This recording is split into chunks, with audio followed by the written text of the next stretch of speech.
Filamu inaanza na kundi la maharamia waliokuwa kwenye meli katikati ya bahari kubwa. Wahudumu wa meli wanaanzisha uasi dhidi ya nahodha wao kwa sababu anajua mahali mji ulioko chini ya bahari, lakini anakataa kabisa kufichua eneo hilo. Wanamhoji kwa nguvu na kumtishia kumuua ikiwa hatasema mahali mji huo ulipo. Hata hivyo, anakataa kuzungumza. Ghafla, mmoja wao anampiga risasi na nahodha anaanguka baharini. Anapokuwa akianguka, anashikilia pipa lililokuwa karibu naye. Ndipo tunagundua kwa ndani ya lile pipa kulikuwa na mtoto wake mdogo aitwaye Hastings. Miaka 20 inapita tangu tukio hilo. Tunamkuta Hastings akiwa mtu mzima, akifanya kazi kwenye mashua pamoja na kundi la wavuvi. Tunafahamu kuwa aliyemwokoa baharini alikuwa Kapteni Long, ambaye alimlea kama mtoto wake baada ya kumpata. Siku moja, Long anawaamuru wafanyakazi wa meli waanze safari ya kutafuta hazina iliyofichwa chini ya bahari. Kabla ya kuzamia, anawaeleza kuwa lazima waende kwanza mahali panapoitwa Jicho la Bahari, eneo ambalo hazina zote za bahari hukusanyika. Hastings anaanza kujiandaa kuzamia pamoja nao, lakini kijana mmoja kwenye meli anamdhihaki na kumwambia asijiunge nao kwa sababu hataki mtu kama yeye agawane hazina. Long anatambua hali hiyo, anamfariji Hastings na kumtia moyo hadi anapata ujasiri tena. Hatimaye, Hastings anazama baharini pamoja na timu. Chini ya maji, Hastings anajitenga na kundi na kuanza kutafuta peke yake. Anagundua fimbo ya dhahabu, anaivunja kipande kidogo na kukichukua. Anapokichunguza, anahisi nguvu ikihamia kutoka kwenye kipande hicho hadi mkononi mwake. Ghafla, nguvu kubwa inatoka mkononi mwake na anapoteza mwelekeo ndani ya maji. Kwa mshangao, mnyama mkubwa wa baharini anatokea mbele yake. Hata hivyo, hamdhuru, bali anapita tu na kuondoka. Hastings anaanza kukosa hewa, anahangaika kutafuta oksijeni, lakini hawezi kuogelea kurudi juu ya maji. Hatimaye anazimia. Juu ya meli, Long anauliza kuhusu Hastings, ambaye amekuwa chini ya maji kwa muda mrefu sana. Hakuna aliyemwona. Long anaingiwa na wasiwasi mkubwa na anaamua kuzama mwenyewe.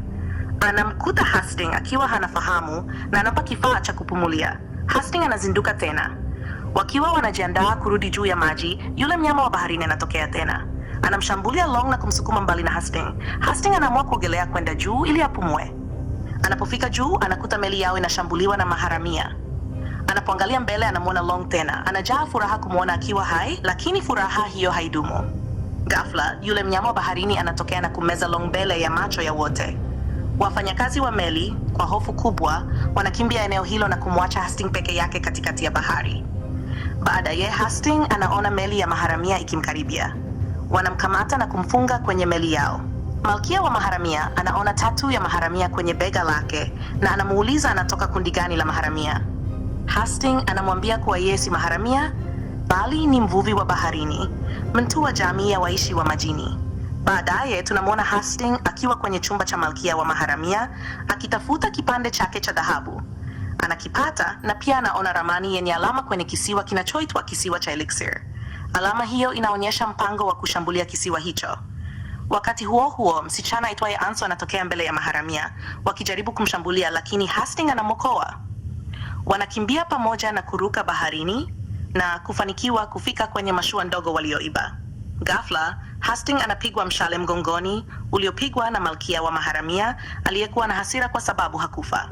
Siku inayofuata, Hastings anaamka na kumkuta Anso akimhudumia jeraha lake. Dalili za kuvutiana kati yao zinaanza kuonekana. Anso anamuuliza kuhusu kipande cha dhahabu na anapokiona anashangaa sana. Anamwambia kuwa yeye anatoka kisiwa cha Elixir na kuwa anatafuta mji uliopotea chini ya bahari.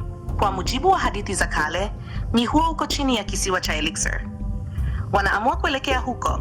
Anso anampa samaki wa kula, akimwambia ale vizuri ili apate nguvu za kupita kwenye ukungu wa mizimu. Ukungu baridi sana unaoa mtu yeyote anayejaribu kuupita bila maandalizi. Wanapokaribia ukungu huo, Anso anamweleza kuwa ana chupa 2 za zebaki ya baharini. Ghafla, wanavutwa ndani ya ukungu na Hastings anaanza kudhoofika hadi anazimia. Anso anamnywesha maji ya zebaki ya baharini na anazinduka. Anaendelea kuzungumza naye ili asizimie tena. Baada ya kuvuka ukungu, Anso anampeleka nyumbani kwao apumzike. Babu yake Anso anakasirika sana kwa kumleta mgeni kijijini. Baadaye Hastings anaamka na kutembea kisiwa hicho, anakutana na Daktari Wu, ambaye anasema ndiye aliyetibu jeraha lake na kwamba aliona tatu yake, lakini hakumwambia mtu yeyote. Wu anampa kitabu chenye mchoro ule ule wa kipande cha dhahabu.